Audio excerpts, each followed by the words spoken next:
Hello and welcome to another episode of Thoughts Shared Souls Bared. I am Katie, I'm Jill. and today we're talking about the 2020 Tony nominations, which, as we're recording this, happened this morning. Yes. And so many thoughts. So, So many thoughts. there's been a lot to just be considered on social media. A lot of people, and I'll go ahead. I'll put myself in that boat. I didn't think that we should do the Tonys this year, but then because I'm like, there's only four musicals that are eligible for a Tony nomination, Mhm. but there are so many plays. Like Right. like Frankie and Johnny and the Clair de Lune, that opened last summer. I I keep literally forgetting that forgot it's that it was eligible for this year. Like, I was like, I thought that was last year. Like, I literally completely forgot about it. so did I.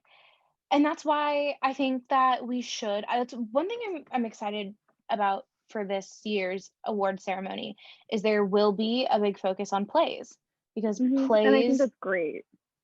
a lot of plays opened this season. A lot of musicals didn't because musicals like to push for that spring opening.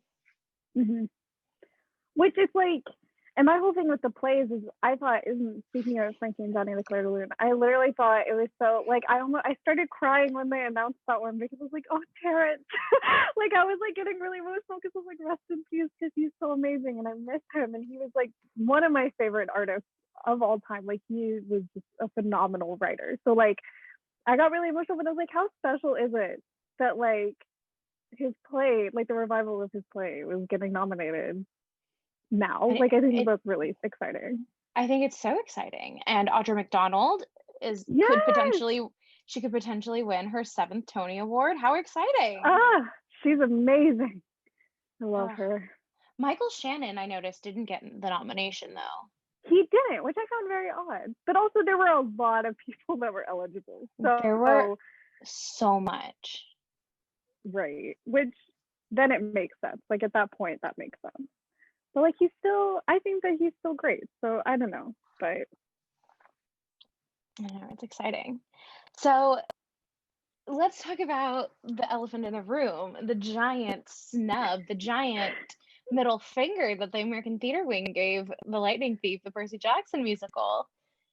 and I do have some thoughts on this. And I do think that I'm not surprised by it. I mean, I'm not surprised Oh, I'm not either. because this happened last year or whatever. Was it last year with Be More Chill? Hmm. Yeah, last year with Be More Chill. It happened last year. It's almost like a slap in the face to the younger theater audience. I feel like I think that the Lightning Thief, but also at the same time, I think the Lightning Thief could have had an older audience because, like, my age and older, we also grew up with it. So it's like, I feel like it was just, I don't, and I didn't hear a lot of great things about it critically. And I think that that's also a crucial point in getting Tony noms. Is I like, you agree. have to be talked about well critically, and Lightning Thief did not. Like, it was, I heard a lot of really awful things about it. From the fans of it, I heard amazing things. And then, like, critically speaking, I heard some other great things. So I wasn't surprised that it didn't get any, but at the same time, kind of shocked considering how few eligibility there was. I know. And But it's that whole thing of should you I saw a tweet, I can't remember for the life of me who tweeted it, or maybe it was on a Facebook comment. Somebody made I don't remember I want to say it was Theater Mania, but I can't be positive. Made a whole article about how the Lightning Thief was completely snubbed, and they were talking about how this could potentially and how it was well first how it was the only musical original. to have an original like album. But Right.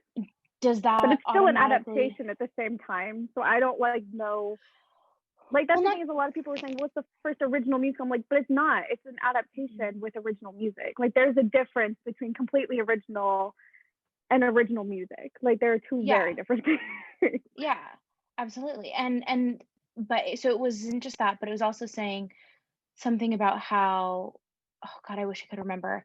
Something about giving a participatory nomination, but it's like that's not what the Tonys are for. The Tonys are Right. for recognizing not they're for recognizing outstanding work. Whether Right. or not a person, an individual person, thinks that The Lightning Thief is outstanding, that's Mhm. to each their own. I didn't see it. I also haven't listened to a single thing from it, so I can't make a I've judgment. only heard a couple songs from it, so I don't really know much. Yeah, I haven't even heard a A couple whole songs lot. from it. I just wasn't Right. interested in it. I Right. have a Like I was interested in it, but at the same time I wasn't interested in it enough because I don't know it just came out at a weird time where I was so into Moulin Rouge and like everything else that I didn't really think of it. Like and I couldn't it, go see it. Like there was no way I would be able to go and see it, so I kind of just gave up, yeah, I guess, on it. I don't know. and it had an ending date, so it was a limited run and all of these things. So yeah, And it I think was that also plays difficult. a part into it because like we talked about how the Tonys usually are for selling shows into the next year. Mhm. The Lightning Thief wouldn't have had that chance anyways. And I think that that plays a part in why they didn't get nominated is because sorry, but you're not going to come back. So like you have Mhm. no chance of coming back. Yeah. So why should we nominate you? Kind of a Ex- thing. I'm not saying that that's what I think, but like I think that that was but like like their but logic. like some shows have done that. The Right. 2017 revival of Sunday in the Park with George, they said we do not want to be considered for any nomination because what's the point? Right. And you And now they're know going to be that in Jake London or Gyllenhaal would have whatever. got one. Oh, absolutely. Like, And Annalie Ashford. without a doubt. Oh, they're amazing in that. Are you kidding me? So good. It's wild. But But can we discuss who got nominated? of course, do we want to just start at the top, the big one, the number one, the one that everyone is talking about, except for Yes. the person themselves? Yes, he hasn't said anything. He hasn't said a damn thing. I also was thinking, I was like, he's also working. Like, he's filming a TV show. So, like, I wouldn't be He can surprised if I'm sure the news has gotten to him, but it's like he probably still has to process it before he can say anything about it because he's been snubbed for the last like 12 years. I'm sure the news has gotten to him. He's Aaron working on a Tveit. show with a bunch of Broadway people. There's no way he doesn't know. Yes, Aaron Tveit. He has been Aaron nominated for his Tveit. first ever Tony Award for Best Lead Actor in a Musical. He's also the Yes, only person in that category. but he can still lose, and that bothers me. He's not going to lose. The Tony He's not nomination going committee, to, but it's just I know that having that like caveat is so dumb, but it the is. Tony nominating committee or the American Theater Wing, I don't think would say this person's eligible, this person's not, or sorry, this person is going to get a nomination, this person won't, and just completely say, okay, this person, you're not getting a nomination. You are getting a nomination, but you're not going to win. I don't. Right, and I That was doesn't like, make any sense. that would be beyond petty in the worst way to do that. Like, I think that there's no way that they will, but then like there's that small part of my brain that's like, they're gonna be reading it and it's gonna be like, oh, no one won. Sorry. And the best lead actor in a musical goes to no one. Like, Okay, best no, that's not going supporting to actress. happen. Like, right, and it's like, but it's so funny because I think they like what bothers me is everyone's like, oh well, like Chris McCarroll got snubbed, and I'm like, this is his first time getting snubbed. If Aaron Tveit hadn't been nominated, that would have been a slap in the face. There is no way around someone getting snubbed every year. You're gonna have to deal with that, no matter what the circumstances. Someone's gonna get snubbed, and people aren't gonna be happy about it. I remember And the it's big like, one that can was we give happening. Aaron Tveit one? Like he's waited 12 years. Well, I mean, I said a year ago, I said Aaron Tveit will get a nomination for this role. Absolutely, but we didn't think Should he'd he? win, considering all No. the shows that were going to be opening. And truthfully, do I think he should have won in the given No, company? No. no. But if this is how he wins, I'm okay. It's going to have a I'm fine. As huge long as he gets one, I asterisk don't next to care. it. He's gonna have a huge asterisk next to it, a huge Houston asterisk. um, sorry, I'm a petty Dodger fan. Yeah. Huge Houston asterisk. But he'll still win. Exactly. And I'm fine with it because he deserves it for all the work he's done on this show and every show he's done. I think he absolutely deserves it. I think he's phenomenal to watch on stage. And I am very, very, very, very, very proud that he got something finally. I know. We're gonna have to I do wish that it had been for like next normal Academy if you can, but that's a whole other situation. Also, we are gonna have to put the video of you reacting to his nomination on our Instagram, put even on our TikTok. It's gonna be fun. I recorded myself reacting to all of them, to every nomination. So if you want those, I'll send those to you, Katie, because they're amazing. You're gonna have to send me the full video. Because the one right after, so like right after lead actor or whatever, it was the category with Robin, and I literally, you can see me going, oh my god, shut up, it's Robin's category. Oh my god, it's Robin's category to my friend on Facebook. Because I was like, if Robin Herder doesn't get nominated, I'm gonna lose my mind because she is a freaking beast on that stage. She is so amazing. I hate to say this, but I always forget about the dancers. Katie, I know. Look, I know, and I completely understand. Like, everybody on that stage is phenomenal. They are athletes. They're doing the absolute most, and they should be. But I always forget that they're eligible. Like everything, or certain members of them are eligible. Which, and speaking of that, you bring up a good point. I feel like we should have a best ensemble category. I have been saying this for years because it is so important to recognize everybody. And I think that the best way to do that is with the best ensemble category. And I want to see that so bad because I was so hoping that this year they would kind of like throw in something for like ensemble or something, considering what everyone's gone through. And the fact that they didn't was honestly kind of gut-wrenching. Like, I was honestly a little bit heartbroken because I was like, these people put in so much work and they work their asses off every single show. And like, we see that, like, we see how hard they work because we also follow on social media, you know, like we see what they put into the show, and it's so upsetting that they don't get any recognition. Yeah, I agree. I think, and I hate it.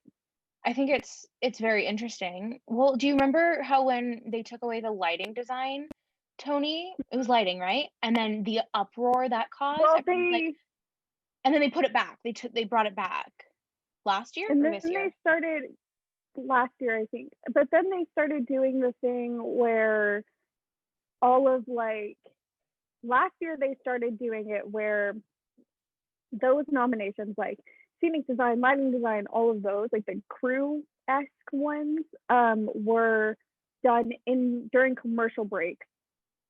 So like last year, remember they did it with Aaron and Karen and Danny. Well, they also do it for like score. And that's really upsetting. Which I find very weird. Very, very strange. It's like, I'm sorry. Because I remember like 2016, 2015, you would come back from commercial break and you'd see like the clip and you'd be like, oh, Jason Robert Brown just won a Tony? That's Jason Robert Brown. Or in 2016, Lin-Manuel Miranda just won a Tony? Like, I get like, and then even sometimes they do it for choreography. And I'm like, are you kidding me? Which bothers me so much. Like, I think that it's like, those are the most crucial aspects of these shows. Like, without that, there is no show. So why would you do that during commercial breaks? Like, I find that so freaking weird. I think it's disrespectful. It is. It honestly is. And I was talking, this was months ago. I was talking to, I want to say it was Amber Ardolino. I was talking to her about like best ensemble category. Like, I was like, well, I think it should start this year because you know how I feel about the Moulin Rouge ensemble. And so I was like, I would love for that to be a category. And we were talking about, like, this was probably about a year ago when we talked about this. And she was like, I think that without ensemble, you don't have a show. So I absolutely don't see why that hasn't been put in place ages ago. And like it's true. Like I don't understand that. And you could make That doesn't make any sense. you could make the argument of, well, not every show has an ensemble. Yeah, well, not every show has a leading actor either. Exactly. Like Jagged Little Pill, for instance. Like my friend who she doesn't know much about like what's going on in the theater world right now. She hasn't been a theater major in a couple of years. So she was like, wait, why did Jagged Little Pill get snubbed for like all the men? And I was like, oh, it didn't. Like I was like, there just isn't a leading man. I was like, because it's mostly about like the women. And she was like, oh. And I was like, yeah, so that's why. And she was like, that makes sense. And I was like, yeah. And like that's the thing is like a lot of shows have like that's starting to become the norm. I mean, Waitress, like there wasn't necessarily a leading man. Like both of the main men were like supporting characters. So I think that that's the same argument you could make. And so I think it's just it just really bothers me. Like because I love an ensemble number. I love it. So they make a show. But yeah. Yes. Okay, so best musical. We should probably discuss all the other things. Yeah, best musical: Jagged Little Pill, Moulin Rouge, and Tina, the Tina Turner musical. Obviously, we saw all these three coming. I even think that in a non-COVID season, all three of these would make it. It's crazy.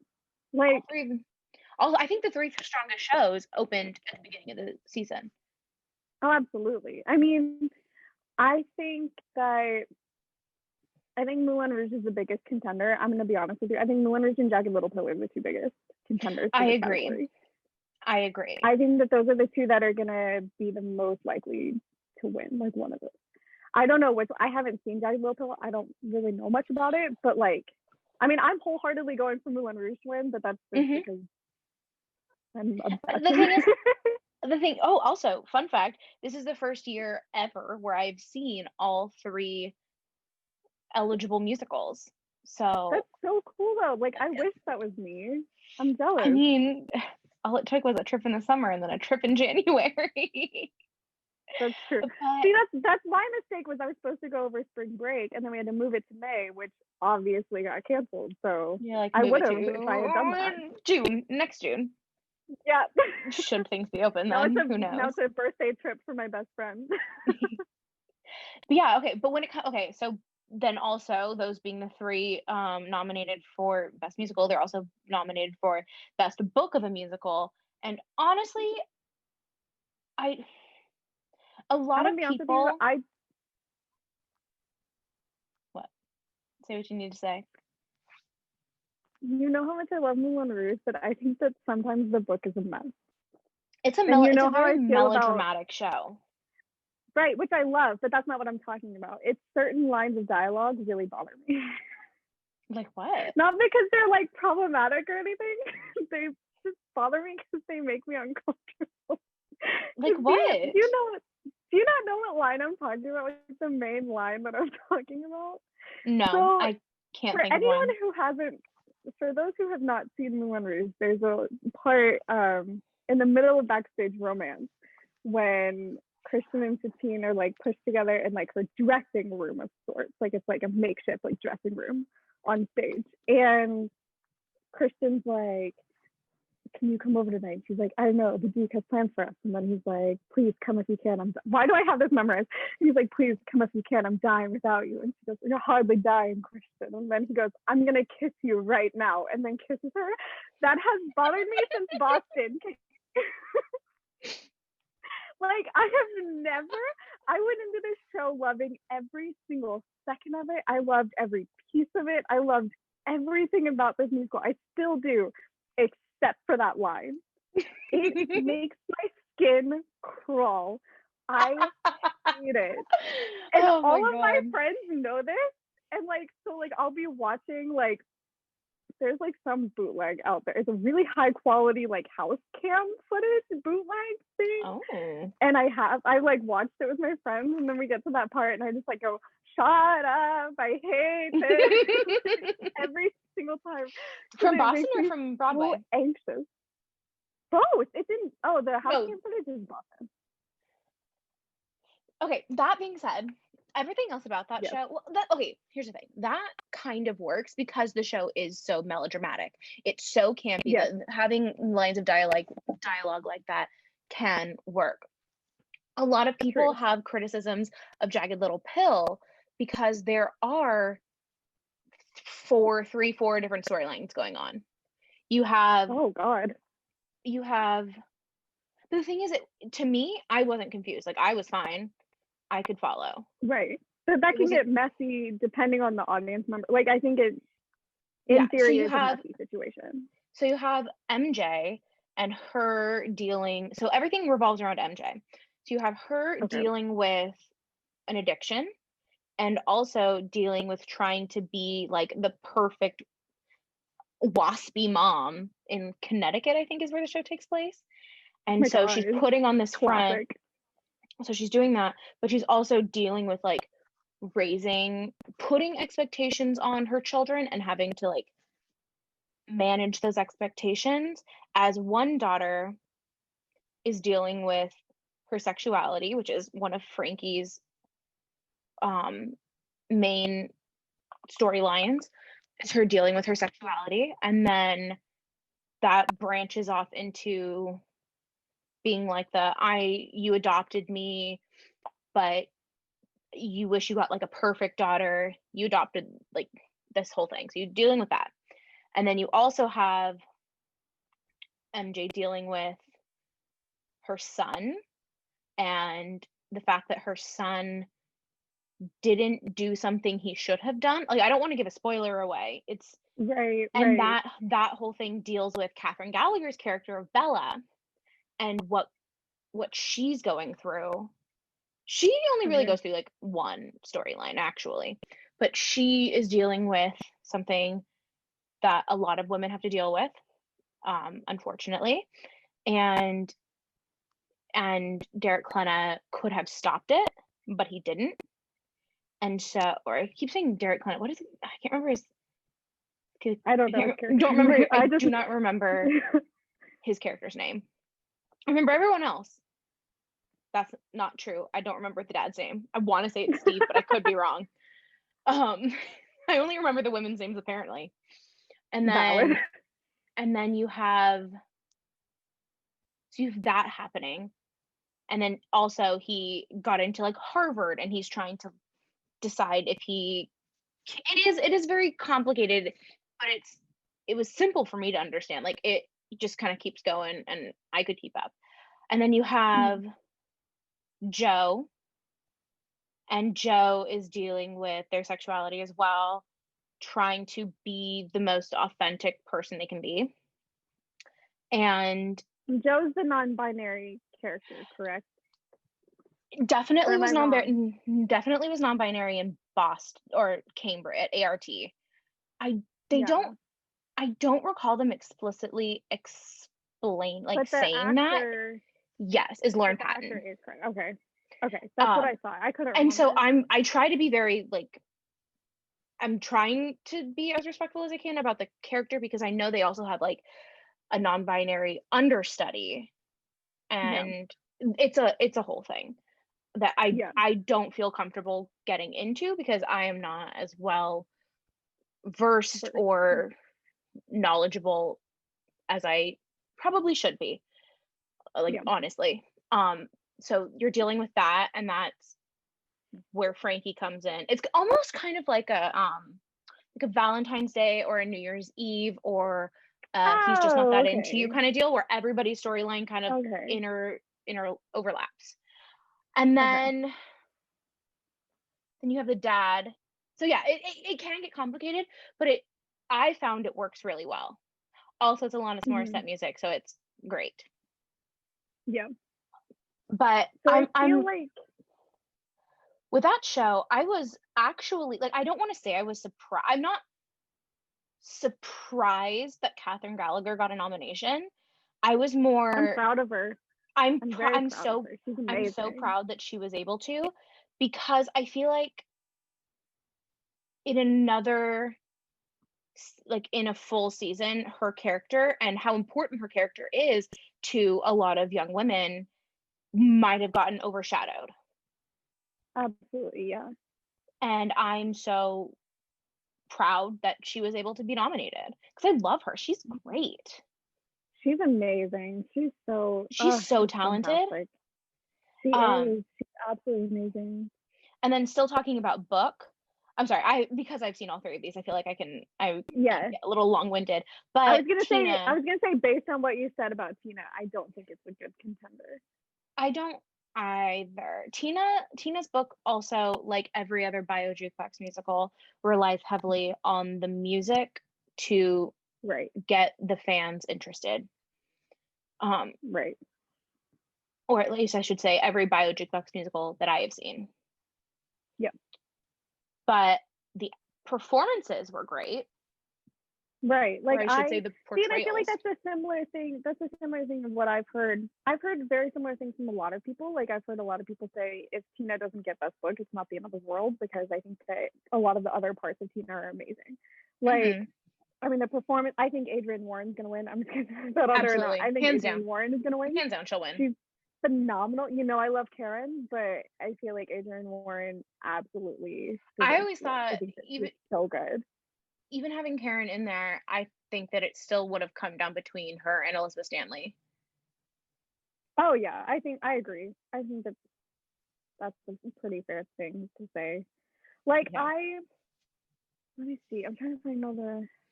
But Sorry. while you look, I'm just on the Tony Awards Instagram looking. Oh yeah, I What, have the variety.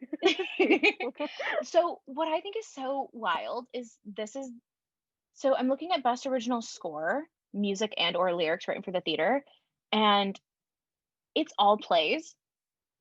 And I looked this up, and I think this is the correct category. Sometimes the categories get confusing. Yeah. This is the first time I think ever where a play will win this category. Yeah. Where is Oh my even God, like guys. I looked back, 2018 was the last time a play was nominated, and it was for Angels in America. Really? And every time before that, it's been I kind of just like Google like just scrolled and found just the winners, and it's been all Yeah. musicals. So this is going to be wild. Interesting. Sorry, I was like while I was on my phone, I was looking. Robin Herder posted about her nomination, and I got a little like emotional. It was really cute. Because she's so amazing. I didn't even notice that. Like, I don't think I even thought about it. Like, I think I was so like, my head was everywhere when these nominations were being announced. Like, it was I know, I was trying to like think of insane. everything that was eligible. Yeah. Um, Um. then we have Best Direction of a Musical, and it's Tina, Jagged Little Pill, Moulin Rouge, or I should say Felinda Lloyd for Tina, Diane Paulus for Jagged Little Pill, and Alex Timbers for Moulin Rouge. Yes. I think it's Alex Timbers. I think I he absolutely agree. I absolutely do. And it's love. not just because I love Moulin Rouge so much. I just think Alex Timbers is one of the most talented directors ever. I think what he I just did, think he's so good. the way he got everything together, the way he directed the musical, got everyone It's involved, just, like the people involved, everything. I think it's phenomenal. I think it's so Not that I don't spectacular. love, not that I don't love Diane Paulus and her and Jagged Little Pill, but Mm-hmm. it's very, I don't want to say bare, it's not bare bones, but I'm more wowed by the spectacle that is Moulin Rouge. Absolutely. And that's the thing is, when they were announcing direction, I kept going, Alex, Alex, Alex, because You're I trying to remember love the last him. name and alphabetically. Yeah, I was like, when are they going to announce it? Like, he is one of my favorite theater directors. I think that he is just so good. What's the last thing he directed? At, like, Beetlejuice's. That's what I was thinking. Beetlejuice's last season. So he's really good at the spectacles, and I think that is so amazing because it's like when you have a more simplistic show, I'm not going to say easy because it is hard. I know it's hard, but it's like it's almost like you have less to deal with. Whereas like with a show like Moulin Rouge, it's like you have all these like moving pieces. Everything is going. There's so much going on all the time. Like backstage romance, there is so much happening on stage at all times. And Chandelier also. Chandelier is like, okay, you know how much I love the direction of Chandelier and how much I could talk about it for hours, but like, I just thought, like, I think based on Chandelier alone, he should win. I just love how he did that scene. I think it was so beautiful. I think it's so and then good. That ties into the next category, which is best choreography. Sonya Taya will win. Is it Taya? Taya. Taya. Yes. Okay. Sonya Taya has to win. I stand by it. I think that she did every genre of dance in one musical. How often does that happen? Never. Like, she literally had tango, she had jazz, she had musical theater, she had like everything incorporated into one show. And that is so rare that I think that just means that she has to win. She throws Aaron Tveit across the stage. She threw Aaron Tveit across the stage. She did that. Have you heard the story about like what happened the first time they tried it? No, like, with tell him? me. So the first time they did it, I think that they said it was with Brant Martinez, who is phenomenal.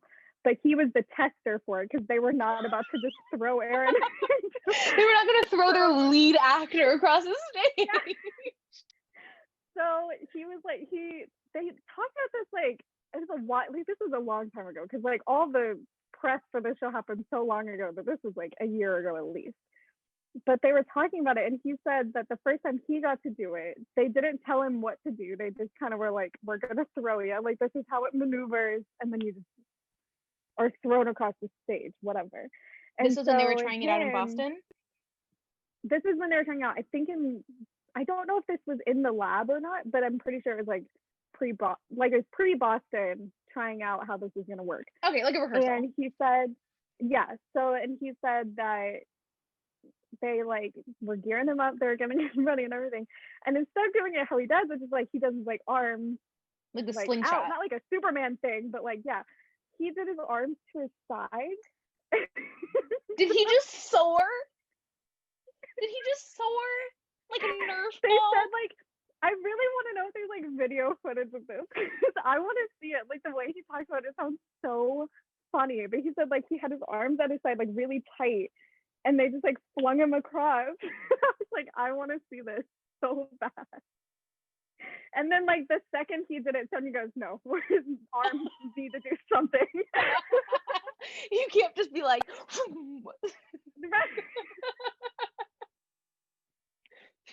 I just think that's one of like the funniest things I've heard to come out of this show. And like this show has had some crazy stuff happen in it, but that's one of the funniest things that I'd ever heard. I thought it was so freaking good. Oh God, but I absolutely think Sonya should win. She Sonya should absolutely to win. Hands down. Nominated again? I didn't even look at who else is nominated. Jagged Little Pill and Tina. Which I think I wasn't thrilled with the choreography. I mean, it's a lot of the thing. Okay, and this goes back into my Jagged is though, isn't it? This is my thing with jukebox musicals, bio jukebox musicals. I need to be very specific. Yeah. Bio jukebox musicals. And this isn't to discredit anybody. This is just my opinions on them. And I will take credit for anything about what I'm about to say. I have found that in a lot of bio jukebox musicals, it's more of just doing an imitation than it is caring about the book or the actual acting. Because I have found that a lot of actors, and this isn't to discredit them at all, because they're doing a phenomenal job and listening to their director. They're putting a lot, and a lot of it is because of you have to put on a specific voice and you have to put on specific mannerisms. So you're doing more of that. And that's honestly what an audience wants. They want to see somebody. And it's hard to do. That. It also is very, very hard to do.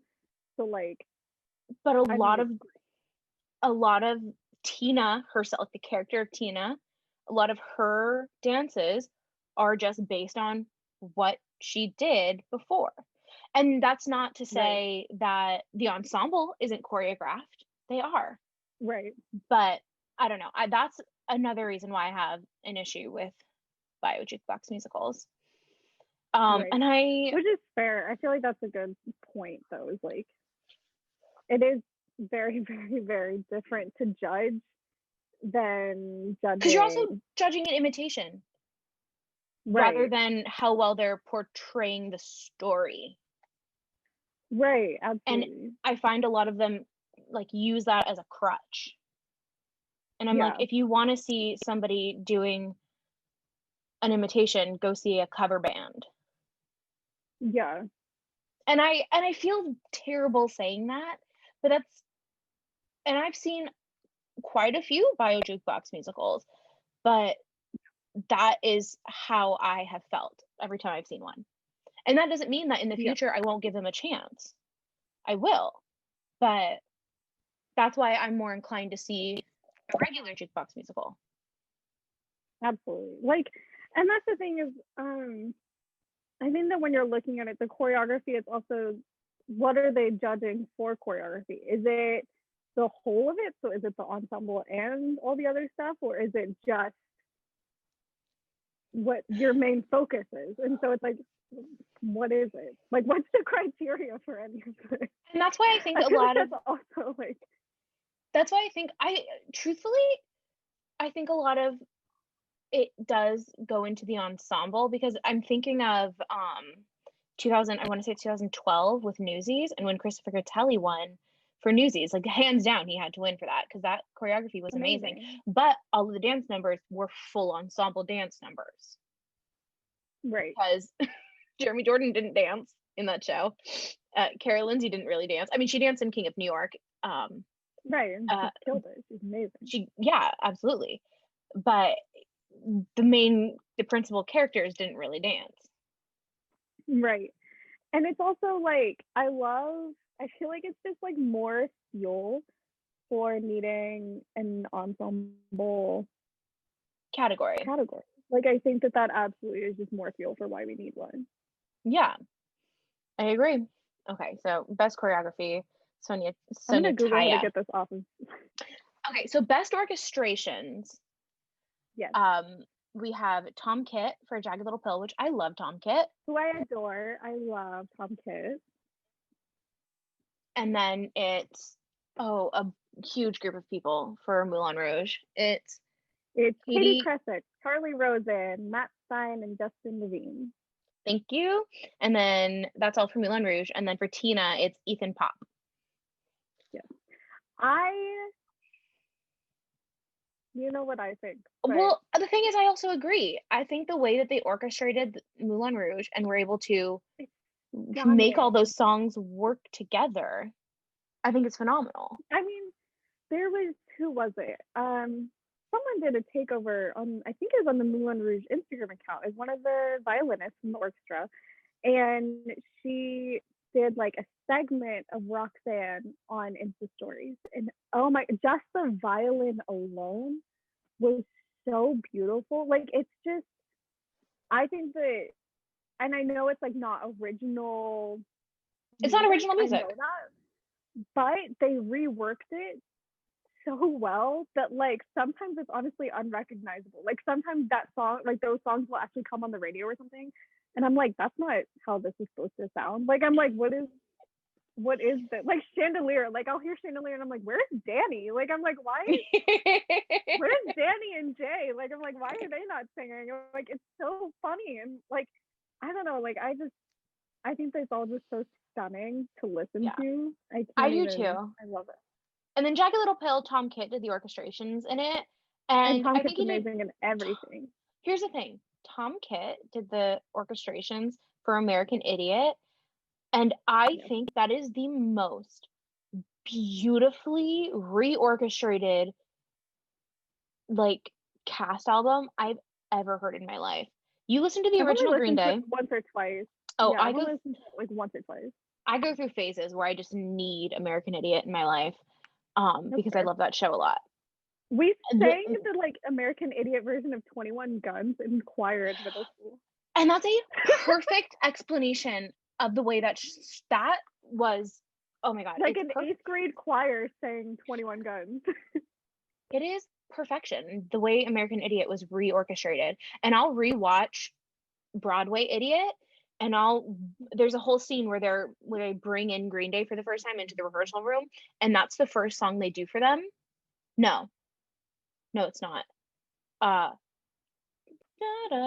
Sending All My Love to You is the first song they did for them, and you see Michael Mayer and Tom Kitt going, "It's going to be a little weird, but when you get it, you'll get it." And then Yep. they're just sitting there, and like all eyes are on them, and as John Gallagher Jr. and everyone just sing the song. Like baby Josh Henry's in that cast, and Oh my god, yeah. Alicia Umphris. Like that cast was stacked, Yeah. and it's perfection. So Tom Kitt, I adore his orchestrations, um, but I And I do love have to say Moulin Rouge is so good when it's orchestrated. it's The so way they good. were able to make it all fit. I know, and it's like, and that's another thing as I talked about before. It's like 73 or 74 songs in a 2.5 hour musical. The only way you could do that is with this team. That's the only way that that can happen. And this team is just Justin Levine alone is one of the most brilliant people on the planet. Like he is so smart about everything that he does, and I think that the way he put these songs together is just so amazing. Like it's just he did so good. Justin Levine, I cannot speak well enough about Justin Levine. I think he is so freaking awesome. But I It's definitely think Moulin Rouge is going to win that one. absolutely. Next is scenic design of a musical. And I mean, We're going to sound like a broken record this whole time. the thing is, Moulin Rouge is so good. That was something from the top. When I walked into the Emerson Colonial Theater on July like 20th, 2018, I was blown away. And then when I walked into And the I Al told my Hirschfeld friend, on July oh my 15th, God, like 2019, I I was told my friend, I have reaction videos of me walking into the Emerson Colonial. So like I was sitting mezzanine for the Boston show. So I didn't get to see it from the orchestra in Boston. But I didn't care because I was like, I'm scared. That's all that matters. But like, I have a recording of my reaction to seeing it for the first time, and like everything, like I will never forget it. Like it was just like the most stunning thing I had ever seen in my entire life, and it was just as stunning a second time when I saw it on Broadway. Like it was just so beautiful, and I always tell my friends I feel the most at peace when I'm sitting in the like Al Hirschfeld theater because it's just everything about it, the vibe of it, everything about it is so perfect that like I will never be as happy as I am when I'm in the Al Hirschfeld. I can't remember if it was a tweet or an Instagram post or if my friend said it. I can't remember. But somebody said, "This is the red Taylor Swift sang about." And I was like, thank you for being perfect. That's so good. It truly is like, this is the red Taylor Swift sang about. And I'm like, That is yep, so yes, it good. is. I love that. And And that's the the thing way is it, like my friend when I got to sorry, go. oh, I was just gonna say, Jagged Little Pill is great, and I can talk more about like Tina and like a certain aspect of Tina later, Mm-hmm. but the way Moulin Rouge extends into the audience and it makes you feel like you are a part of it, I think Exactly. also has it really going for it. Because it's like you literally just walking through the teeny tiny lobby. Just walking through the lobby is like they redid the wallpaper, they redid some of like the carpeting, like everything in this theater has been molded around this show. Like it is Hmm. so amazing. And And like you even see like the new like what are the things on the wall called? They're not sconces, sconces. but like they're like sconces, but they're not like for lights. They're like I don't know what I'm talking about, but like there's like a whole bunch of things just everywhere, and then the cage and the elephant and the windmill. Like, are you kidding me? It's all just like it's so perfect. And like my friend that I was so glad I got to take her to see this. I was so glad that this is like one of her first Broadway shows was Moulin Rouge. I thought that was so special because we walked in and she just like grabbed my arm and she was like, Jill. And I was like, yeah. I was like, exactly. I was like, yeah. And she was like, because we had seen Waitress the previous night, which was her first Broadway show, which was so special to take her to see that too. But like, there was just something about being like walking into that theater that is just so breathtaking. Like I literally, it just makes me feel so good. Like all of my anxiety goes away. I'm not stressed about anything ever, and I'm just like, this is the best place on the planet. I love it. And also they so redid good. it so that there are can seats. Like they redid literally everything about the theater so that they could It's put almost in the can seats. It's like Great Comet Light. Yeah, like it's like a half immersive show because even then it is still kind of immersive because like Danny talks to certain people in the audience. Like you have that immersiveness where there are ensemble members like within the first few rows, they will sit there and they will interact with you during the show. And I think that that's amazing in and of itself. I think that that's really special too. Yeah. But the thing about Tina is the way Tina ends, I think is so interesting because it ends kind of like at a Tina Turner concert and she walks up this like giant thing of steps and she's about to go, so it's like you're backstage at the concert and she's about to go perform and then it lights up like Tina behind her and she turns around and then she gives you a concert, and that part I think is really interesting. And then there's screens that they put up so that you like, I was sitting in like the middle of the mezzanine or the middle of the balcony and I was like partially watching it on that, but also trying to like watch her. Part of me feels like screens are distracting in a theater. I don't like screens in it. If they're showing what's on stage, it bothers me. Yeah, that's it. And so but how like West Side Story, but it's we won't talk about it. It wasn't nominated. It wasn't eligible. But the thing is, I'm not discussing it. It kind of makes you feel like it's a jumbotron, like you're at a concert, and so it makes sense which that is way. Interesting. Right. And I think the way that was done, I think, was brilliant. I think that that's a little bit different than how, like, I don't want to discuss it, but then how West Side Story did it, where it's like they're filming the show and you're seeing, like, I don't like that, but I think that the way that Tina does it, the way you're talking about, I think that that's an interesting choice. I think that that's actually pretty cool. Yeah, I do too. When I was watching it, I was like, oh, this is interesting. Yeah. What's next? Lighting costume design. Talk about lighting design. Let's talk about costumes. I love costumes. Costumes are delicious. I love them. Yeah, well, again, we will sound like a broken record. Moulin Rouge. Catherine Zuber has to win. Catherine Zuber absolutely has to win. The costumes in the show. For what it's nominated up against, okay, here's the thing. Jagged Little Pill, they have the same costume designer. They're plain clothes. Yeah, it's the same costume designer. They're like street clothes.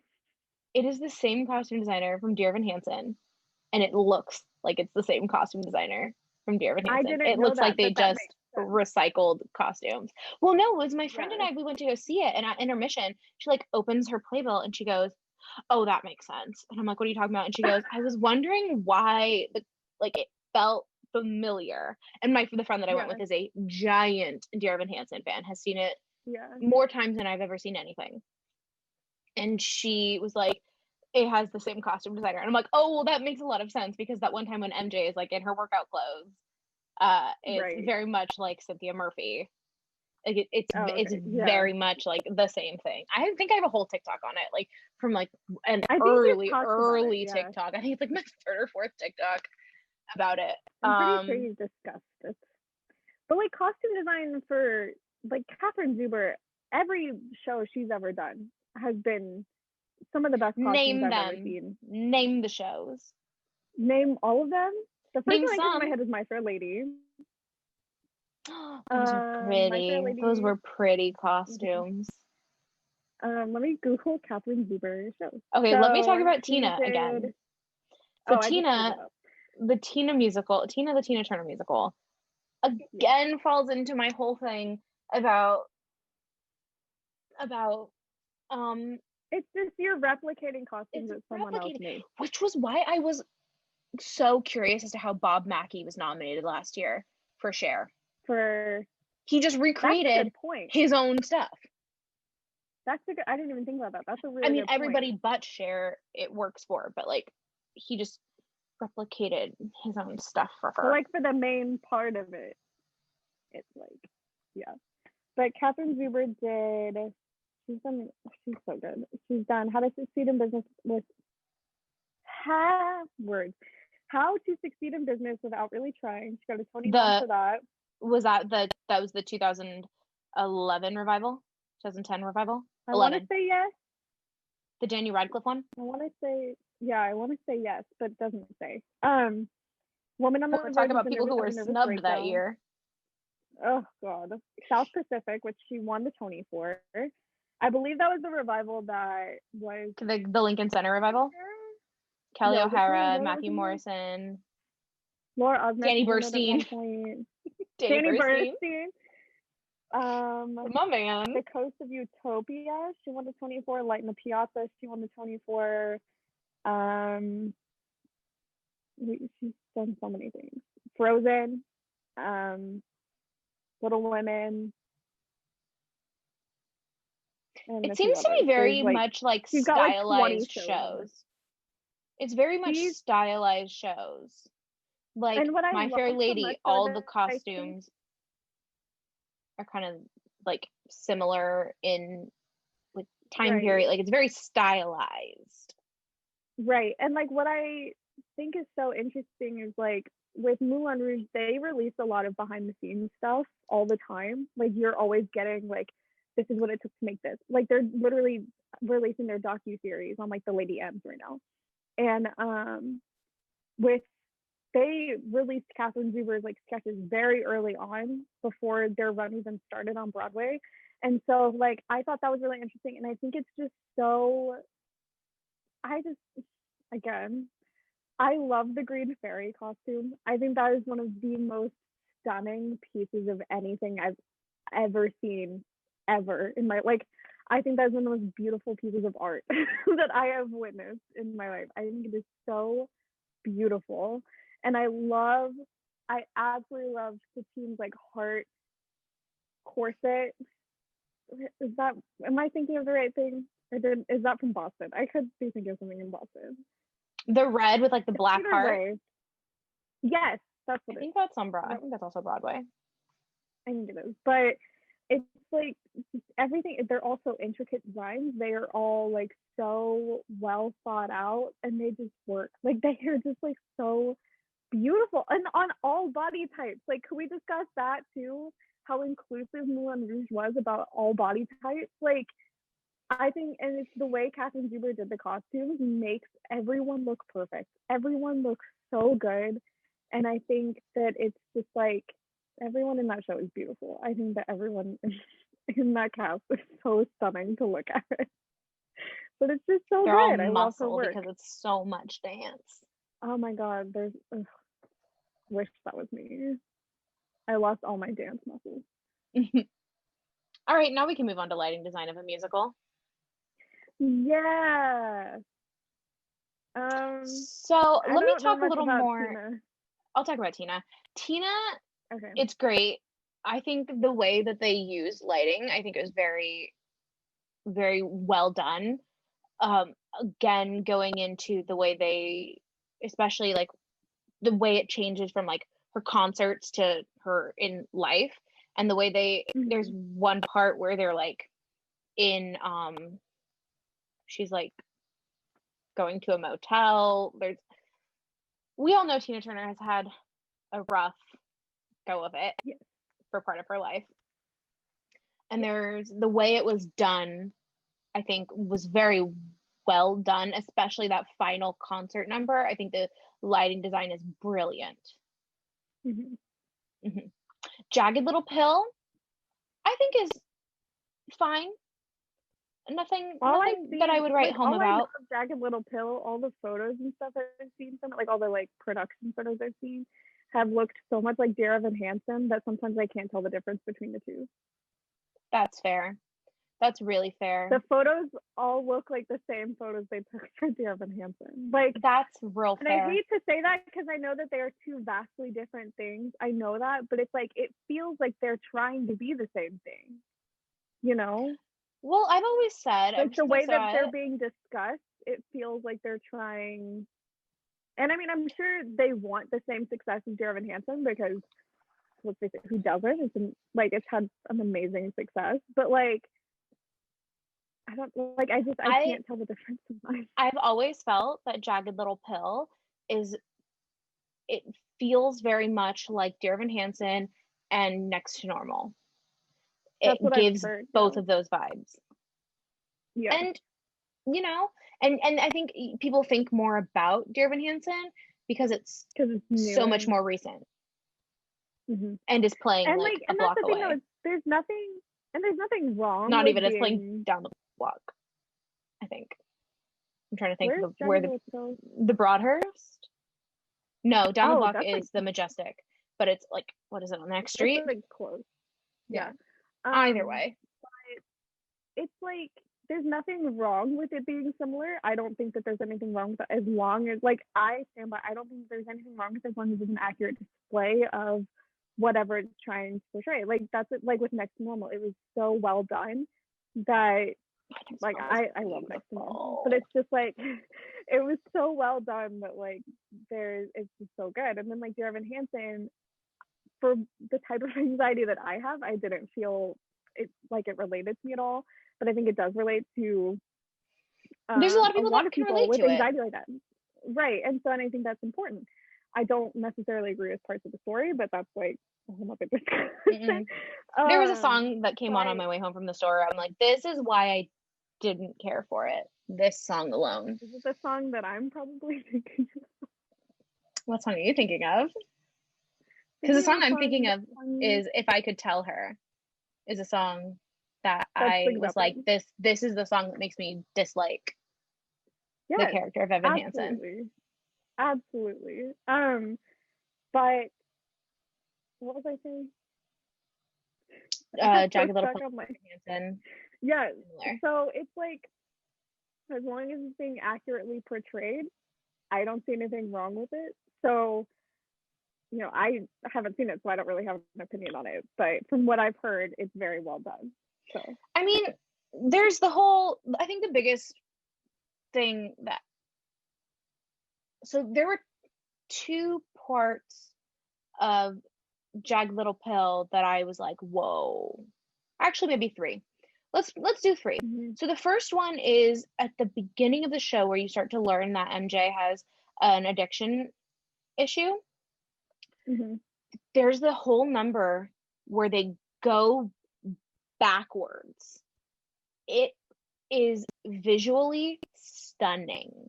It is something backwards as in they go backwards through the entire scene they just did. All of the movements are perfect weight distribution. Because I was thinking in my head, I was thinking like last 5 years. No.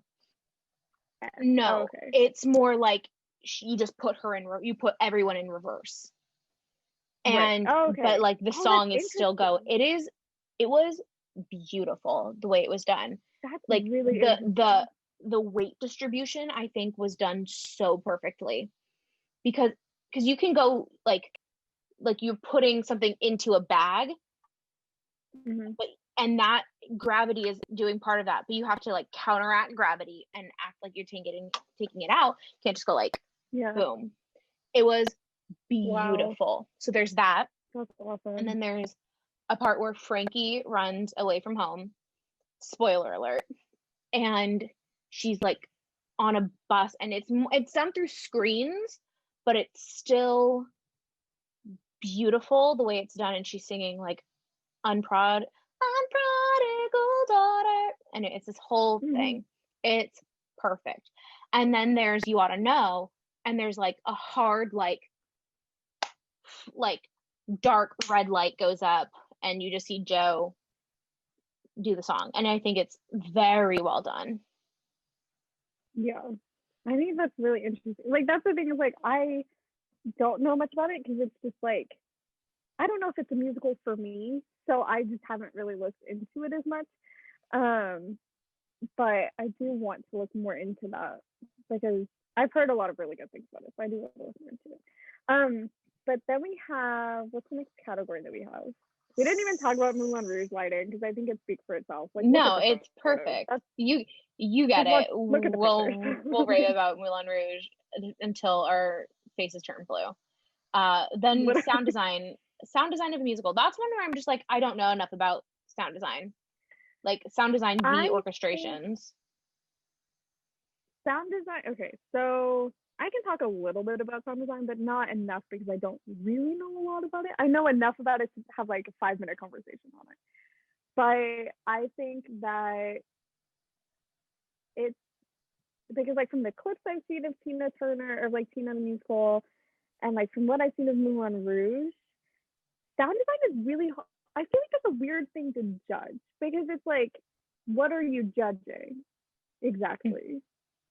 You know what I mean? So I don't know, but I think it could go to anybody. I'm gonna be realistic. I think that sound design at any year could go to just about anybody because like doing live theater sound design is so much different than sound design for like a movie where it's like you know who should win for a movie versus with a musical you don't really know. Like it's like I think it could go to anybody. It's like I don't know. But sorry, Yeah. So let's skip over that because we don't really know.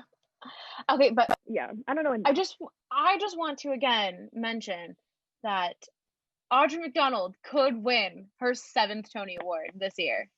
And I love that for her. Yeah, She's up I against think it's amazing. oh, I don't want to butcher this name.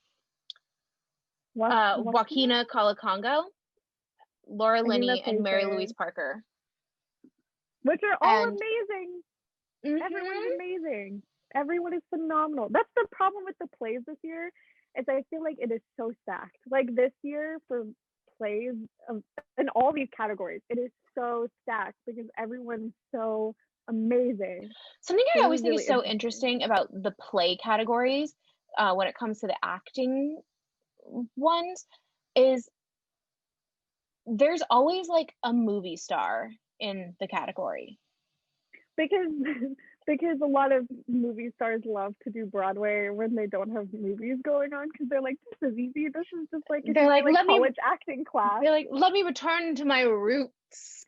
Yes. It's kind of like how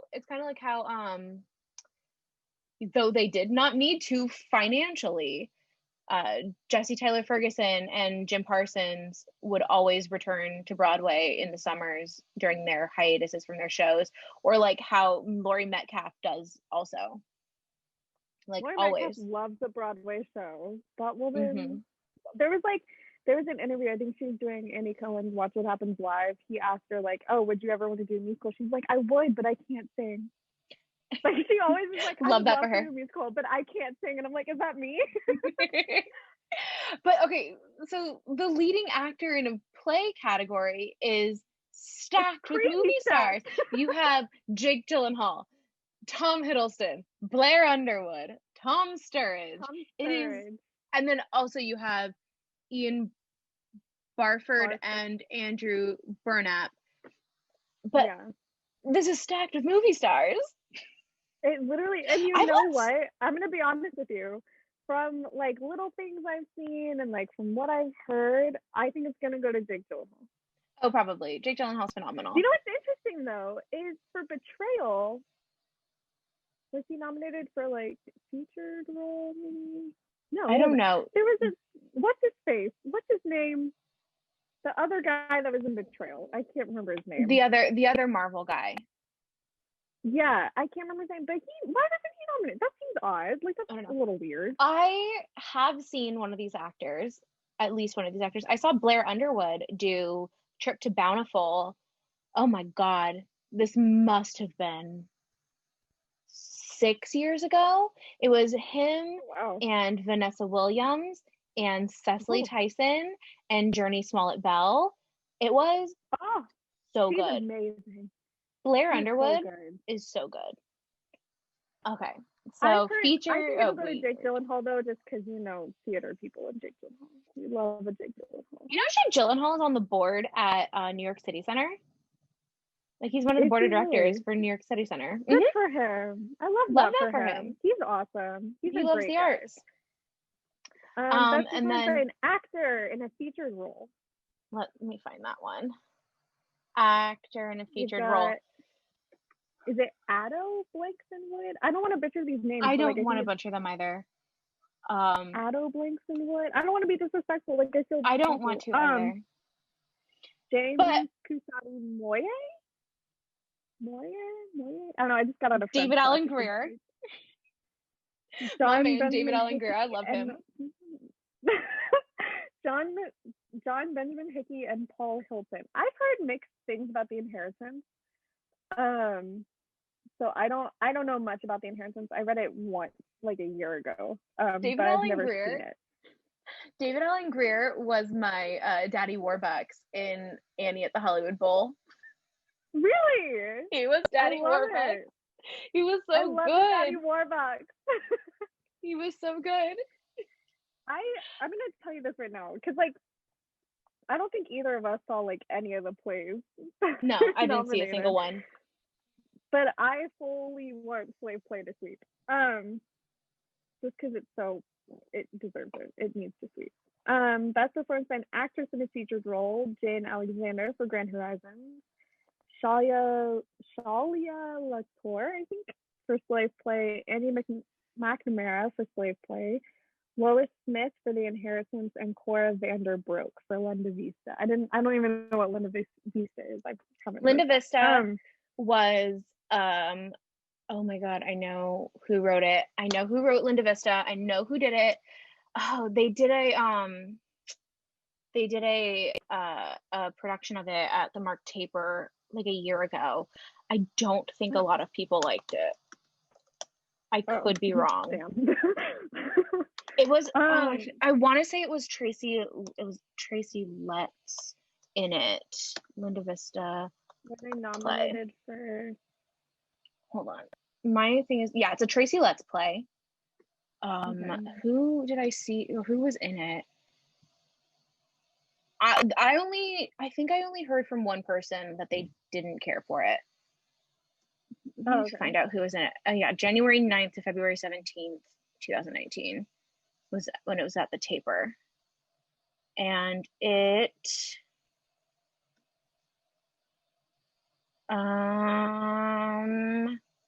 Ian Barford was in it, and Tim Hopper, Sally Murphy. Oh, and Cora Vanderbroek was also in it. So I'm assuming they just took that entire cast and went to Broadway with it. Love that. Best scenic design of a play. Derek McLean could win 2 Tonys this year. Let me find it. Hold on.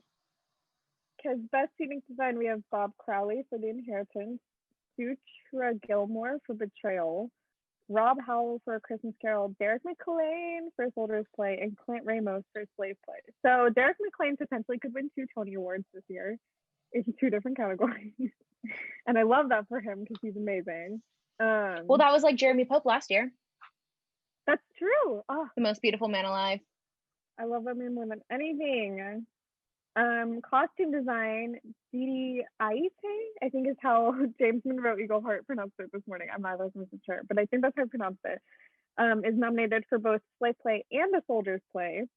Bob Crowley for The Inheritance, Rob Howell for Christmas Carol, and Clint Ramos for The Rose Tattoo. And then lighting design, I'm gonna butcher. Let me find it. Oh no, it's not in here. That didn't get its own bubble for me. Damn. But let's just talk about. Did we already talk about lead actress in a musical? If not, let's talk about it again. I think let's talk about it again. Adrienne Warren will win. Adrienne Warren absolutely will win. She'll win. She has to. Are you kidding me? Well, because here's the thing. Just like how I felt about Erin Tveit, I love Karen Olivo as an actress. I think she's great. Absolutely. It's a very melodramatic role. I do not think she will win for this. I I do love think that her it. so much, though. I need that to be said. I love Karen Olivo. I truly feel this comes down to Elizabeth Stanley and Adrienne Warren. And I Yep, think Adrienne Warren will win. I I agree. think I think she deserves it. I think the amount of Absolutely. energy and just her all that she puts out there is phenomenal. Not that Elizabeth Stanley doesn't. Absolutely. Elizabeth Stanley absolutely does the same. But I think, I don't know, there's just something phenomenal about all three women. But there's like Absolutely. something about Adrienne Warren Adrienne just, Warren is just, she's amazing. and she's been nominated once or twice before, because she definitely was nominated for Shuffle Along. I'm pretty sure, yeah. But I think that wouldn't this be her first win? It would be. She didn't win for Shuffle Along. Yeah, which she deserves it. She's amazing. Karen Shuffle Olivo, I will Along. say this. I think that Karen is just so amazing. Like, I could watch Karen Olivo do just about anything, and I would be very into it. Like, I love watching her do just about anything. But I think it's the same thing you said. Like with Erin Tveit, I think that I don't think this should be the role that she wins it for. Well, she already has one, so Exactly. And I think that this should not be a role that she wins another one for, I should say. yeah. But I do adore watching that woman, and I'm grateful I got to see her twice. I think that she is just so good as Satine. I love all the Satines. I need to put that out there. Amber Ardolino, Ashley Loren. I love all the Satines. They're all amazing. But I'm grateful I got to see Karen twice. And I got to see Karen on her birthday last year, actually. That was really fun. That's exciting. Yeah, she Like did when like an Instagram live like a week before or like 2 weeks before I was seeing it. And I was like, oh my God, I'm so excited to see you on August 7th. And she's like, that's my birthday. Come hang out with us. And I was like, I'm going to. I saw Patti LuPone in war paint on her birthday. Why did you one up me so hard? Patti LuPone. Well, here's the thing. Patti LuPone's birthday is the day before mine, so I was in New York, Oh, okay, that makes and sense. it's that trip that I saw war paint and Van Sant and Comet. But yeah, Adrienne Warren's gonna win, and then obviously Erin Tveit's gonna win. We don't even talk about that anymore. But I could let's go on about it for hours. okay. Best performance by an actress in a featured role in a musical: Kathryn Gallagher, Celia Rose Gooding, Robin Herder, Lauren Patton, and Myra Lucretia Taylor. Oh my God, this is a stacked category. It's stacked. Oh God. This was the category I was most excited about. I was so amped for this category. My friend was like, can you send me your reaction video to this category? Because it's so powerful. And I was like, yes, I will send it to you. And it's just like, these women are also, like, everyone in this is amazing. All these actresses are so phenomenal. I don't even know. This is a rough one. I know, because I want to say, I think it's going to go to somebody from Jagged Little Pill. It's going to go to one of those as much three. As I wanted to go to Robin so bad. That poor woman who put her entire body through so much for that show. And I think I want her to win so bad because she's just such a beast in Moulin Rouge. Like, she's the perfect Nene. No one else can play Nene. I'm sorry, but she's just, I mean, Jodie McFadden. I'm so sorry. I keep like saying that as if like there aren't like standbys and understudies, but like the best original Nene that there could be is Robin Herder. She is so good. The fact, like, but I do think that it is, and I agree. And the thing is, I think it is going to go to one of the women from Jagged Little Pill. I agree. I think it's going to be Lauren Patton. If I had to bet on somebody, it'd be Lauren Patton, but I would not be surprised if it went to Celia Rose Gooding. I think I can see that. I remember I made a TikTok a while ago when I was like, oh, now that the Tony Awards are apparently actually happening, here's who I think will win. And I said that I had all of these except I didn't have Robin Herder. I had Sky Turner. Sky Turner, I want to say her Mm, name is, from the one who played like Baby Tina and has the voice that is unheard of. Like it is wild. yeah, Um, amazing. it's so good. Uh, and I was like so anyway, so I said this and I said something about Catherine Gallagher and she commented on it. And she was like, well, thank you. And I was The like, sweetest. Catherine Gallagher just like She's posted on amazing. TikTok. I adore her. She's awesome. Okay, should Anyway, we discuss actor in a featured role in a musical? Because I'm very excited about this category too. all right, let's talk. So we have Danny Burstein, Derek Yeah. Klena, Sean Allen Krill, Saut Yes. Ngaja, and Daniel J. Yes. Watts. I okay, I need to discuss something though first. This is gonna sound so Go. petty. This is gonna sound so freaking petty. I am so heartbroken that Tam and Ricky were snubbed this year. Tam Mutu is amazing in Moulin Rouge. I think he is so good in Moulin Rouge. And Ricky Rojas, if you're listening to this, The thing is is, one of the most incredible voices on the entire planet. And I yeah, would die for him in a heartbeat. you can't have every single, I mean, you could have I know every that. single Oh, Aaron just person in. tweeted. What did he say? He just tweeted. Okay, you can't have every He said, single. thank you. Okay, he said, thank you to the Tony Awards for this nomination. Barely have words. I am beyond grateful, elated, and honored for our show, for all the shows, for all the people who work in the incredible industry. I miss it every single day. Live theater is a beautiful gift. That's the best thing he could have said. He's amazing. Are you kidding me? He's Oh, good for awesome. him. I'm so That's proud. such a I'm so good happy thing for to him. say.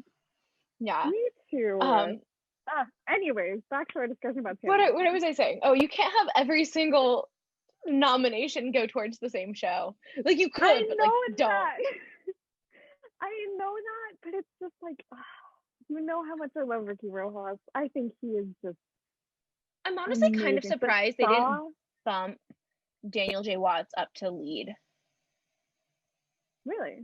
Like, okay, so way back before even I was born, and I'm old. Back in 1985, so for lead actress in a musical, they cut 3 categories: leading actor, leading actress, and choreography, because the the American Theater Wing said y'all are mediocre.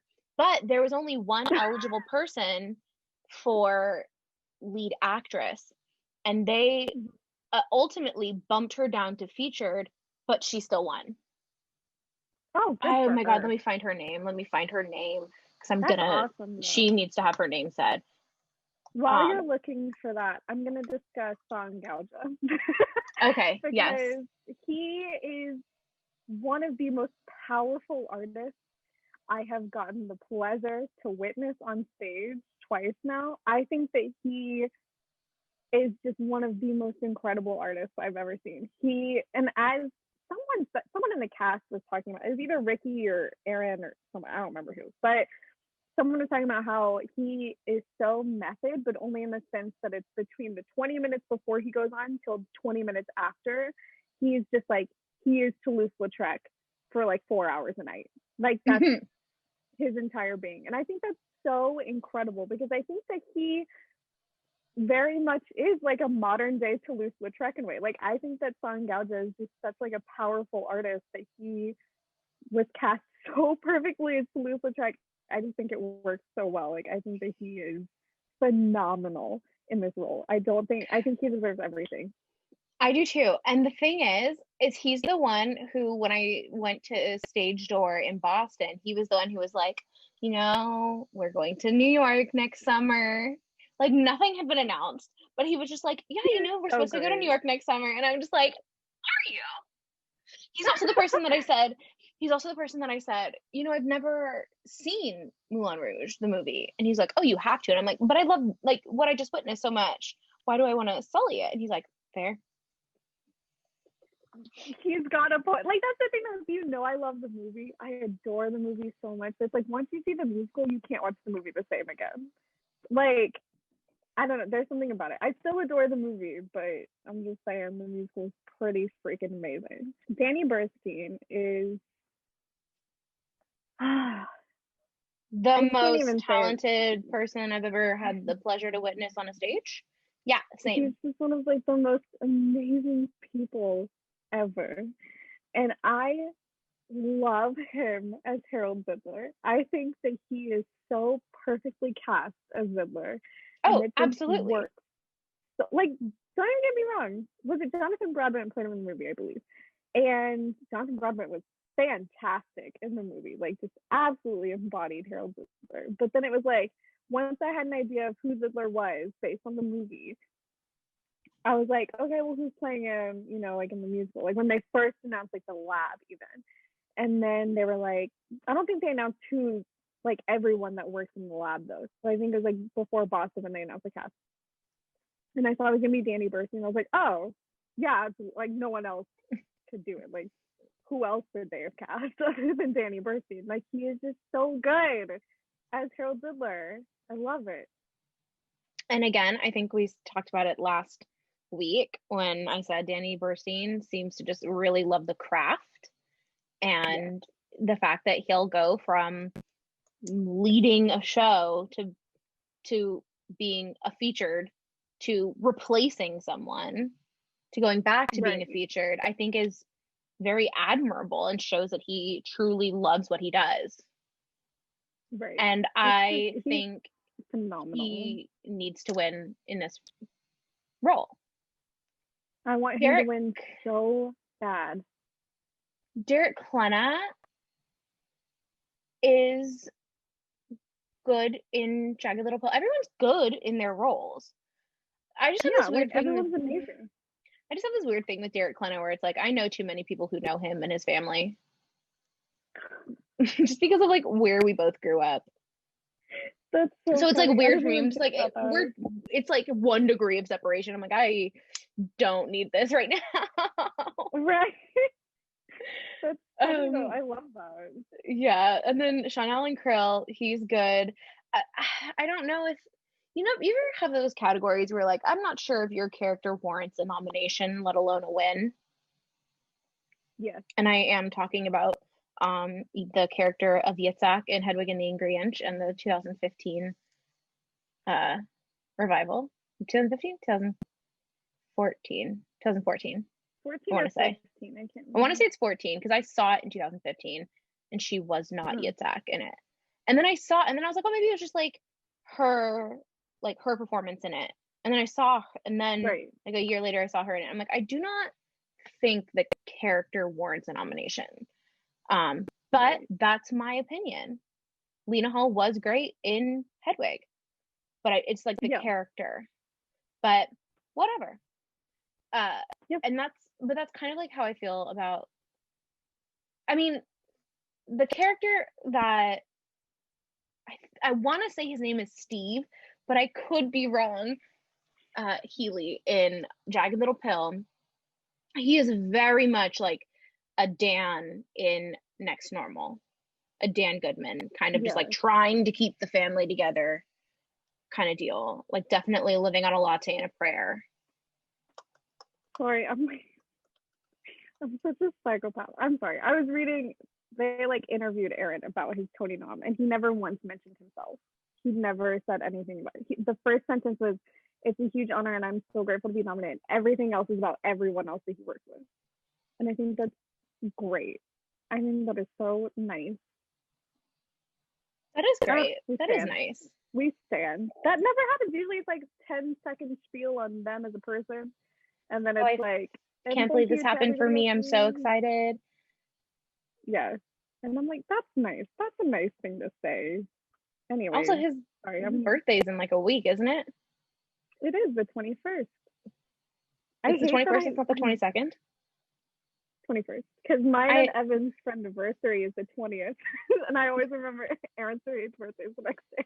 Oh my God. So then we could just say, oh, his birthday and Patty LaPone's birthday are half birthdays of each other because Are I'm garbage. they? Well, her birthday is April 21st and his is October 21st. Classic. I love that. Classic. Anyway, I think that's it. And Daniel I J. think we went Watts, through we went through the bulk of it. Daniel J. Watts is Ike Turner. I mean, he's not playing a very good guy. So, But that makes listen, I love a villain. I love a terrible person. I love watching villains. I love it. I think they are the most interesting characters. Why do you think I'm such a whore for the Duke in Moulin Rouge? I think that he is the most interesting character in the entire show. I mean, if you think about Moulin Rouge without the subplot of Christian possibly running from being a murderer in America, the Duke is objectively the most interesting. You don't know that? What? Katie! What? They talked about this. Yeah. So at the AOL. Am I dumb? Like, why don't I know this? I think you just don't pay attention as much as I do. I think that's what it is. Probably. So like at the AOL, there's a hair. At the AOL Build series, like last summer-ish, maybe last fall, they had Alex Timbers, Justin Levine, and Aaron. I think it was those three people. And they were all just like talking about Moulin Rouge. And they asked like what changes were made that like they wish had stayed and like that kind of thing. And so like obviously Shake It Off came up in the conversation because R.I.P. Shake It Off. Love Shake It Off. Shake It Off. Shake It Out. Shake It Out. Sorry, Shake It Off is Taylor Swift. That's the thing is I always get that's what I get confused too. I'm like, what's the actual name? Because Shake It Off is Taylor. Yeah. But like that one obviously came up in conversation because that's a very much missed song in Moulin Rouge because it's an amazing scene. And then he talked about how in the lab, there was like this subplot, like a character plot with Christian where he was running from committing a murder. In Lima, Ohio.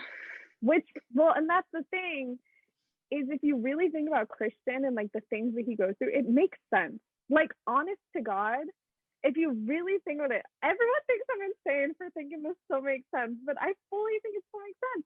Because why else would his first gut reaction to being heartbroken be like, I'm gonna go kill someone, let me go get a gun really quick and go murder someone or myself? Like, what?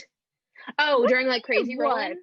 During Crazy Rolling? Okay, sorry. Yes. I was like, sorry about the spoiler alert. I just assume everyone knows this story. like I don't assume everyone knows. It's like saying spoiler alert for Les Mis. It's based on something that happened a billion years ago. I Snapchatted you a bunch of videos of me reacting to Les Mis, and like I was sending them to other people, and I was like, guys, can't believe they died. And I was like, oh, spoiler alert. And I was like, wait. I hate myself. But anyways, that's the Tony Awards for 2020. I almost forgot what year it was. Honestly, I don't blame you. The 2019-2020 Tony Award nominations. The 2019-2020 Tony Award Broadway, the 2019-2020 Broadway season Tony Award nominations. Yes. All wrapped up with our opinions. Our Moulin Rouge bias. Oh God, it is wild. All right. We've been talking for an hour and a half. You know what? It warrants it. It was a good season. Yeah. Short season. So if you want to follow us on social media, Jill, give them the handles. Instagram is Thoughts Shared Podcast. TikTok is the same, I believe, right? TikTok is Thoughts Shared Podcast. And Twitter, apparently that was too long for Twitter, so it's Thoughts Shared _ on Twitter. All right. Follow us there. Also, if you want to follow us individually on Instagram, I am at Complete Katie. And I am at It's Jill Hayes. All right. On everything. And we'll talk to you later. All right. Bye. Bye.